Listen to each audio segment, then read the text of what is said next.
महात्माओं से, संतों से आपको अवगत करा रहे हैं। आपको बता रहे हैं कि देश ही नहीं बल्कि विदेशों से भी महाकुंभ में लोग अपनी अर्जियां लगा रहे हैं, स्नान कर रहे हैं, ध्यान कर रहे हैं, जप कर रहे हैं और ये अद्भुत संयोग हमें दिन प्रतिदिन देखने को मिल रहा है। कल हमने आपको बताया था कि काफ़ी सारे ऐसे विदेशी लोग भी थे जिन्होंने महामंडलेश्वर की उपाधि पाई, जो संन्यास रूप में आ गए। अब हम आपके दर्शन एक ऐसी साध्वी से करवाने वाले हैं जो कि राजघराने से कही जाती हैं और जिन्होंने सब चीज़ें त्याग कर संत का चोला धारण किया। हम बात कर रहे हैं महामंडलेश्वर परम पूजनीय माँ विश्वेश्वरी जी की। शुरुआत करेंगे कार्यक्रम की, बात करेंगे गुरुमा से। गुरुमा, बहुत बहुत स्वागत है आपका। जय श्री राम। सबसे पहले आप हमें अपनी जीवनी के विषय में बताएं। जी बेटा, अभी ये महाकुंभ से आपके माध्यम से हमारा जीवन बताने का जो आपने प्रयत्न किया है, हम जरूर अच्छी तरह से बताएंगे। हम वैसे गुजरात से हैं और हमारी माता जी थी, नाग देवता की उपासना करती थी, जो 98 में समा गई। उसके बाद हमारी 11 साल की उम्र थी, तब से हमने यही धर्म प्रचार और अपना जो आत्म के विषय जो ज्ञान होता है, वही सरपर पावर मेडिटेशन, उसके ऊपर हम ज़्यादा यही फोकस करते हैं कि आत्मज्ञान जरूरी है हर एक व्यक्ति के लिए। तो जो हमारा माता जी का था वही, फिर हमको हमारे अवंतिका भारती बापू थे, भारती परिवार से, वो भी दत्तिया चर्च के राजकुमार थे, वो भी साधु थे। तो हमको भी ये लगा कि हम भी साधु बने और साधु बनने के बाद जो हमारी पहले तो हमारी जो लाइफ थी ज्ञान के मार्ग में, और साधु बनने के बाद अति प्रकाशित लाइफ हमारी हुई है। और हम इस कुंभ मेले में आके आप सबको मिलके इतने भक्त लोग आ रहे, उस सबको हम धर्म के बारे में जो बात हो सकती है, जितना भी ज्ञान बांट सकते उतना बांटने के प्रयत्न कर रहे हैं। माता जी, आप राजघराने से हैं, सुख सुविधाओं को छोड़ना, त्यागना बहुत मुश्किल होता है, तो किन परिस्थितियों, किन कठिनाइयों का आपको सामना करना पड़ा, थोड़ा सा इस पर भी जरूर बताएं। हम आपको छोटी सी बात बताएंगे। जब हम पैदा होते हैं, छोटे बच्चे होते हैं, तो अपने मम्मी पापा के हम जिद करते हैं कि हमको गाड़ी लेके दो कोई। हमको गाड़ी लेके देते हैं तो हमको बहुत अच्छा लगता है, हम उसको पकड़ पकड़ के चलते हैं, हमारी गाड़ी है, हमारी गाड़ी है। जब बड़े होते हैं, जब बड़ी वाली 4 व्हील अपने पास फॉर्च्यूनर हो, कोई भी गाड़ी अच्छी वाली आ जाती है, वही गाड़ी हमारे पैर में आती है तो हम उसको ठोकर मारते हैं कि इस साइड में करो, हमारे पैर में आ रहा है।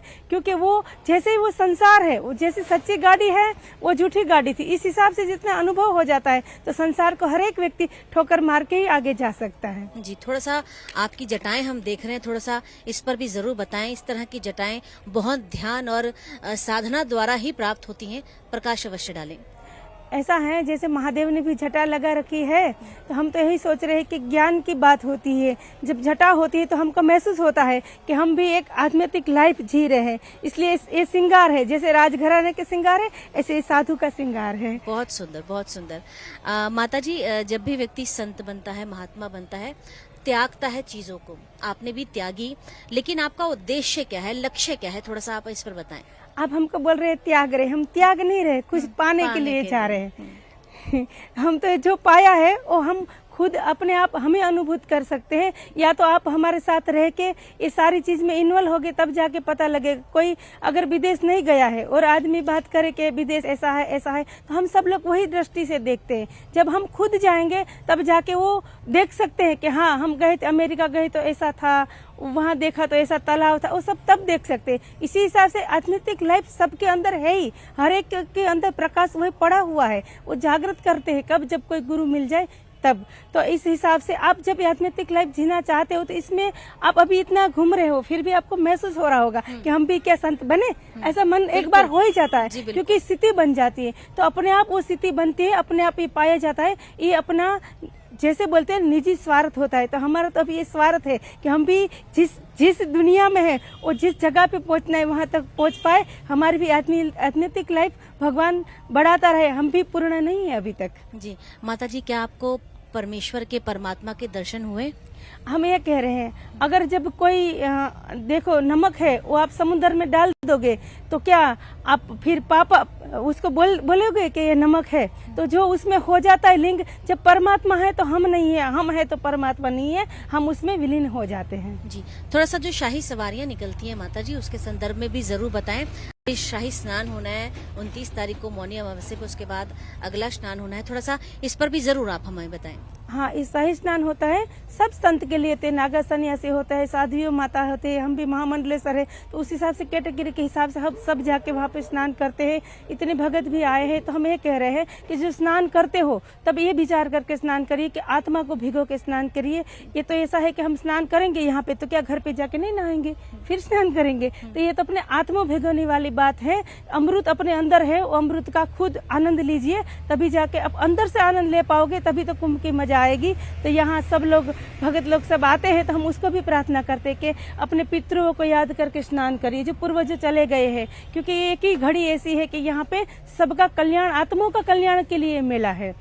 माता जी, लोग कहते हैं कि आपने पाप कर लिए, अब आप जाके स्नान करिए, आपके सारे पाप धुल जाएंगे। क्या इन बातों में सत्यता है? देखो, पाप किसी से क्या नहीं होता है, हर किसी से जानते अजानते हम भी चलते हैं तो हमारे नीचे कोई कीड़े आ जाते हैं, तो पाप कैसा किया है वो देखना है। अगर कोई गाय को मार रहा है और गाय भाग रही है और तुमको कोई बता रहा है कि गाय कहाँ गई है, तो हम बोलेंगे कि नहीं नहीं इधर गई, भाई देखो इस साइड देख लो, तो हम झूठ बोले तो क्या वो पाप हो गया? क्योंकि सत्य के लिए कोई भी काम किया जाता है वो पाप नहीं होता। इसलिए जानते अजानते हो जाते, हर एक मनुष्य भूल के पात्र हो सकते हैं, पर यहाँ आके इसलिए तो बोल रही है कि आत्मा से स्नान करो तो परमात्मा की प्राप्ति हो सकती है। माता जी, जो भी भक्त यहाँ पर आ रहे हैं, स्नान कर रहे हैं, ध्यान कर रहे हैं, उनके भीतर में क्या भावनाएं होनी चाहिए, ये भी आप जरूर बताएं। वो तो देखो, भावना तो अपने आप क्रिएट की जाती है ना। जब अपने आप ये सोच के चलोगे कि भाई हमारी आत्मा ही है, शरीर तो देखो कितने टाइम तक है, 70 साल 80 साल, बहुत तो 100 साल तक। आत्मा अमर है, जो चीज है उसकी तरफ जाना है, तो यहाँ आके आत्मा का ध्यान जरूर लगाओ। ये मत देखो कि हमारे वहाँ पे ये झगड़ा चला, हमें उससे ये हुआ है, हम उससे करके आए, सारी चीज भूल के परमात्मा को एक बार लिंग हो जाओ, तो अपने आप परमात्मा को गोद में बिठा लेंगे। जी, जी।